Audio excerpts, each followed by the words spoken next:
The playoffs are here, and you can predict the action all the way to the finals with FanDuel Predicts. Predict the spread, the total points, and even the game-winning moments that make the playoffs. Sign up and get a $25 bonus with FanDuel Predicts. Offered by FanDuel Prediction Markets, LLC, a registered futures commission merchant. 18 plus bonus is non-withdrawable and expires 7 days after receipt. Trading derivatives involves significant risk and may not be suitable for all investors. Manage your activity with their consumer protection tools. Restrictions apply. See terms at FanDuel.com/predicts/bonus-offer-terms. In the squadron, they called him Bullets, but we call him Greg Kelly. Greg Kelly is on the air On the Red Apple Podcast Network. Every cop, every fed, shoot yourself in the head. Every cop, every fed, shoot yourself. Oh my God. You hear what they were just saying? That's a bunch of crazy lunatics, anti-ICE nut jobs, telling the cops to kill themselves. It's heartbreaking. And President Trump is right. A lot of these folks are paid. But guess what? Not all paid protesters are bad people. There's a whole other side to this. It's totally fascinating. There's a business called Crowds on Demand. And the more I find out about this, the more interesting it is, the more potentially helpful I think protests can be to our side. By our side, I mean those who believe in truth, justice, and the American way. Okay, Adam Swart joins us. Adam Swart, his company is called Crowds on Demand. And if you have a cause, he'll get a crowd there and legally protest. And much, much more. Adam, welcome back. How are you, pal? Hey, Greg, it's great to be with you.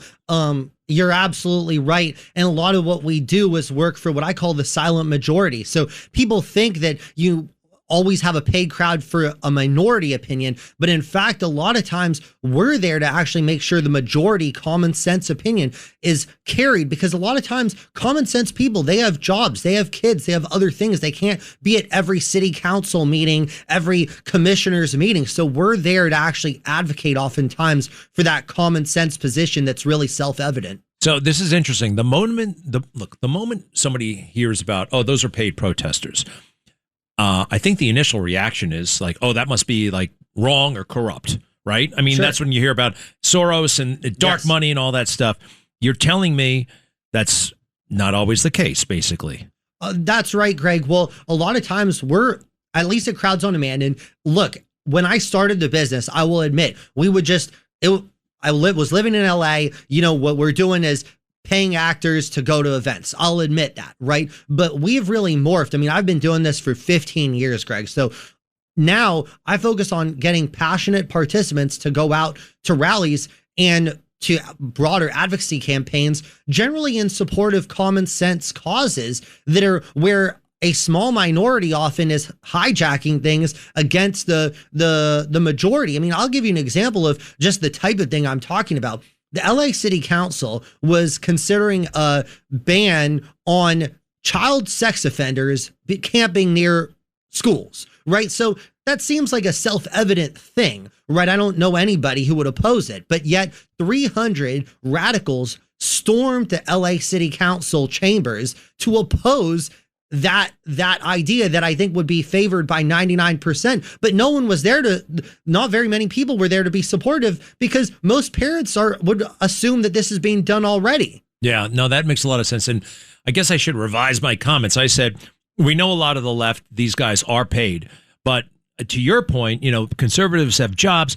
Some of these people aren't paid because like they're passionate about evil, weirdo causes, because they're kind of lost souls. So they will show up in the middle of the day to hang around and throw rocks. Well, when you don't have a job, or when you're being supported by somebody else, right? Or some of these people are retired or college students, the opportunity cost to go to a protest is zero. Whereas if you have a job and kids, the opportunity cost is hours worked, unpaid, and childcare. So it's not fair that in many cases, conservatives have a higher opportunity cost in some cases. And also, to the jobs point, not every employer wants their people running around out there. That's another thing. Are the people, the protesters on the left, getting older, or is that just my imagination? You mentioned retirees, but it does seem like there are a lot of older people now.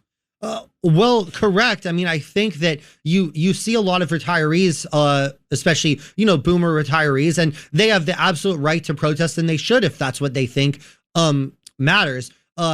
I do notice that more and more you see at a lot of protests, it's either kind of older people or it's college kids, again, because those people have no opportunity cost to go. And I have no problem with them expressing their views, paid or unpaid capacity. I just want to make sure that those aren't the only views getting expressed. It's very interesting. And I want to know, so when somebody comes to you, do you have to make some sort of ideological call. If a client comes to you with money and they're like, look, I believe that, I don't know, something crazy. I believe that communists should take over all buildings in America, all buildings above 300 occupancy. And I want to have 15 people with bullhorns tomorrow. Will you work with them, or you say, that's not the kind of thing I support? Find somebody else. I think it would be a polite decline for me in that particular case.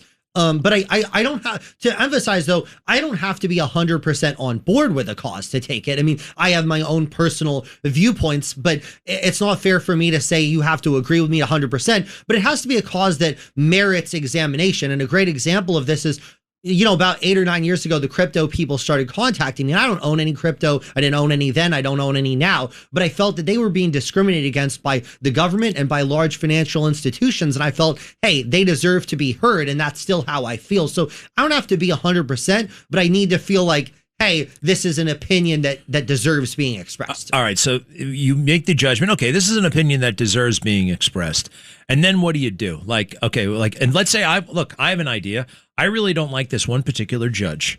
I really don't. And I've moved on to another judge. Oh, really? Well, this is Judge Kaplan. And he's the one who presided over that fake trial of E. Jean Carroll and the defamation case against Trump. Now, let's say, look, all I know is this guy is bad, and I want him to know that I know that, and that there are people out there who agree with me on that.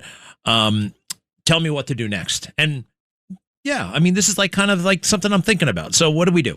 Well, sure. I mean, in this case, right, you're talking about a judge, which is, I would say, number one, one challenge with a judge is they don't have political pressures necessarily because they've, in many cases, been given a lifetime appointment, right? So to the extent that it's a lifetime appointment, then the focus is more being at the courthouse and letting them know, but also to let those who are making additional appointments know we don't want anyone like him around because this is not a fair person. So, and maybe I would say, Greg, I would actually go after the people, to the extent it's a lifetime appointment, to the people who supported this person's appointment in the first place. Well, but he got appointed by Bill Clinton. Right. And okay. I want him to know that I know he's a rotten judge. That's the message that I want. This is from me to him, and I want it expressed in a humiliating way, not humiliating, lawful way. And I also, you know what? I think the law says you can't go to his house, and I want to abide by the law. If it says you can't parade or picket outside a federal judge's house, I'm down with that. I'm down with not doing that. Sure. So we'll go to the courthouse.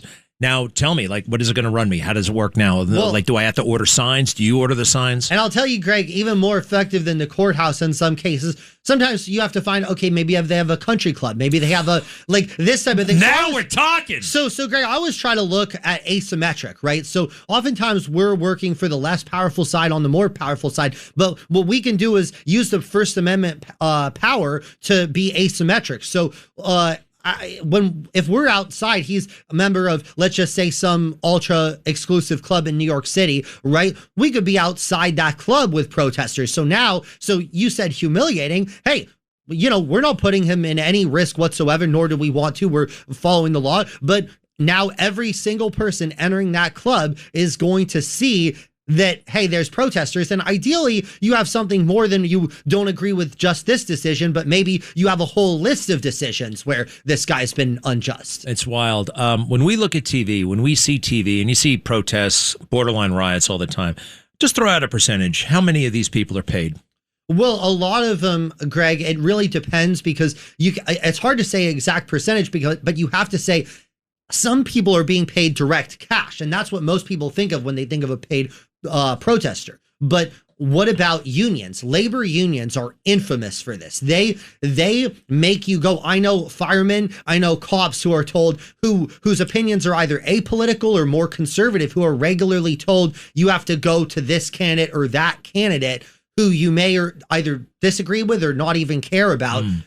Or else is you get assigned a worse shift, and the carrot is you get assigned a better shift. So this happens all the time in labor unions. I'll admit church groups turn people out on the right. So this isn't like just simply a left-right issue, but a lot of people, we had one issue time where on the other side, there was a community center with like an ethnic community center with, I think it was Vietnamese, and none of them even spoke English. And they were all out there speaking in favor of something that maybe they understood, but none of them even spoke English. So again, they have a right to speak, of course, but I had a feeling that they were probably compensated in some way to do that. So this is the thing, is that if you actually boil down how many people have some kind of ulterior motive. I always joke, some guys are just at a protest because they want to get laid, and they want to that because they want to meet girls. I mean, think about who you see on a liberal protest, especially on the left side, right? Actually, I know girls who go to conservative protests to meet guys because there are a lot of guys. So I've met, but there are many men who go because they want to impress a girl and show that they're with the cause. And that's so fascinating. You're from California? That's right. You went to UCLA? Yes, sir. What'd you major in? I majored in political science and French. You speak French? Yes. That's kind of cool. How did you get into this business? You mentioned, you used to hire actors to go to events, but like, how did you first spot the need for something like this? Tell us, you get out. Okay. You get out of UCLA, you speak French. What do you do next? Well, it was even before I left college that I started this company. Well, I've been working a lot in politics, and I'd seen there's a huge need for people. I mean, this is, think about when Gavin Newsom was running and when Kamala Harris was running, but earlier in their careers, their earliest statewide offices. I remember seeing both of them with like 5 people in attendance. I kid you not, 5 people. And 2 of them were probably the staff members. So this is in an era where the people running those campaigns came of age in the 60s, where it was super easy to turn out college kids. And now you're looking at like 2009, 2010, very hard to turn people out. So I was like, there's really a need to turn people out in campaigns and other events. And then what do I have in LA? Out of work actors. This is the original gig economy before you even called it the great gig economy. So we would turn out these actors to kind of fill space at these events. So that's how the whole thing started. I started when I was 20 years old. I'm 35 now.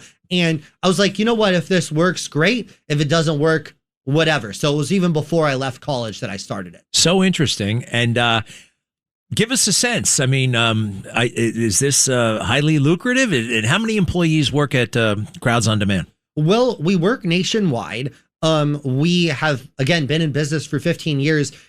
We have run campaigns, racial discrimination, sexual orientation discrimination, pro-police, it runs the gamut, taking on big tech. We ran Delete Facebook, where we were holding Facebook accountable. It was so successful, this campaign, they changed their name to Meta shortly thereafter. So we've run a lot of big campaigns. So the number of people who work for us at any given time, it varies based on how many campaigns or what we are doing. But at the end of the day, my focus right now isn't so much on lucrative. I actually took a pay cut to make sure to do one big policy, Greg, which is I want to make sure everyone is sincere. When I started, we didn't care. We would have actors out there. But I want to make sure that I'm in my 30s. I want to run a business that I'm proud of, that has integrity. And that involved taking a little pay cut to say, look, I want to make sure all of our people are good. We interview each person for each event for 15 minutes, 20 minutes at least. Let me ask you this, maybe a side hustle, but those game shows and those courtroom shows, Judge Judy, they need people in the audience. We've provided this. You do that too? Yeah, we've done this. Yes, we've done this. I mean, I don't want to say for what shows, but a lot of shows need it. It's very hard to get people attendees. What's next for you? You have a political interest. You know this world very well, and I'm sure you've learned a lot about the way the world works in politics. And what do you want to do next? What's the end game? Well, I want to take on some passion causes. So those include taking on the food industry and the social media industry. The social media industry is probably the most destructive industry on the planet, that really has divided American, like, people, I know people who've had their careers, their lives destroyed because they're on a social media rabbit hole, right wing, left wing, or body dysmorphia, whatever the case may be. Social media knows your fears, your anxieties, and it exploits them. And this needs to be taken on. How do you, I mean, yes, it does all those things, but people also like social media, right? Yeah. I mean, what are you looking to do with social media? All those things are true. There's good and bad, as you know. Like, what do we do? Well, number one, you have to hold them accountable for what's in these algorithms, because what's in these algorithms is it is purposefully designed poison to get people down the rabbit hole. So yeah, when Facebook started in the mid 2000s, Greg, I remember downloading it. You were talking to your aunt, maybe across the country. You had your friends. It was like kind of a sweet place. And now it's this extremely destructive place. Is all the social media are. And I don't think anyone's made an argument. There's plenty of studies that show that people enter, so when they log on to social media, they're happy. When they exit, they're unhappy. So you need to make it a happier place. There's a lot more in that. How do you manage your own social media? Like, knowing what you know, and you said it out loud, like I guess I use it. I look at it, and I probably feel lousy after I use it. Like, have you cracked the code for how you manage it personally in your life? Yeah, well, I'm on Twitter. I left Facebook about 12 years ago because I felt that it was making me unhappy to be on there, and I didn't see a reason to be on there. I'm on Twitter sometimes, but I try to limit how much I scroll and how much I post, and really kind of limit my exposure. I mean, it's different for you, Greg, because you're actually a big media personality, and you have, a ton of people who are very eager to hear what you say. So it's understandable that you would spend time on social media. But for your average person whose people are not eager to hear what they say, just enjoy, focus on your family, focus on your friends. Like, that's my advice. And use social media as a tool, but don't let social media use you as a tool. Adam Swart, crowdsondemand.com. Stay with us, okay? Sure. Be right back. All right, we are back, and just a fascinating public service, I think, Adam Swart is providing. SWART, crowdsondemand.com. SWART, what kind of name is that? It is Dutch. It means black in Dutch. How about that? And business is booming. It's good. It's good. As I said, I took a pay cut so that I could focus on things that matter a little bit more. Let me ask you this. Can you do me a favor, Carlos, where they're saying those awful things to our friends in ICE, Immigration's Customs Enforcement, actually kind of urging them to, what again? Shoot themselves? Go ahead, please. Yes. Every cop, every fed, shoot yourself in the head. It's disgusting, and obviously it's damaging to the cause. Who do you think those people are, and why would they say such a thing? Well, we were talking about social media earlier, I think, so in addition to kind of the component that maybe these people are paid radicals, I think at minimum they've been radicalized, whether paid or unpaid, by social media. Because, like, think about, would you ever tell someone in person to do that? Would you ever say something so vile? Like, I know plenty of people spanning from the far MAGA to the far left, and I don't know anyone who would ever tell someone that they know to do such a horrible thing. And most people actually know people who have done that. And unfortunately, so it's just so tragic. I honestly feel bad for them that they would have that hate in their heart, that they would want that. And by the way, it's not even an effective strategy. Like, if your goal is to try to convince ICE what they're doing is heartless, then you're probably more radicalizing them by doing this. Like, I've always theorized, like, the left really doesn't like Clarence Thomas, but Clarence Thomas became kind of the hard right guy he is because they went after him so hard during the confirmation hearing. There's no history of him being this hard right guy prior to his confirmation. That's interesting. And actually, going back to your service, what is the practical impact I'm sure sometimes there's sometimes maybe not. And sometimes somebody just feels good. A customer feels good about getting their message out. Do you track that? Well, I mean, I can track it both in terms of, hey, the customer can feel good, but also in terms of policy. I mean, there was a policy where a lot of large life insurance companies were going to discriminate against the LGBT community using a back door of whether they took this anti-AIDS drug and then basically deny them coverage on life insurance. So we did a campaign to put an end to that practice, and that practice was ended, right? That's a victory, right? You know, when we have kind of advocated against some of the bogus defund the police policies across the country, which we have, right? And the police has been given more funding. It's had that victory. So you can do it. And people, I always tell people, Greg, people can do it in their own lives. My one advice, figure out what you want, figure out who can get you there, and figure out how to persuade them. I love it. Adam Swart, crowdsondemand.com. Thank you, sir. To be continued. All the best. Greg. Thanks for listening to The Greg Kelly Show. You can hear The Greg Kelly Show weekdays at 12:15 on 77 WABC. If you like the podcast, share it with your friends and listen anytime at WABCRadio.com and download the WABC Radio app. Hit that subscribe button on all major podcast platforms. Plus, follow WABC on social on Instagram, TikTok, Facebook, and X. See you next time for a new episode so you never have to wonder. What the heck is going on here?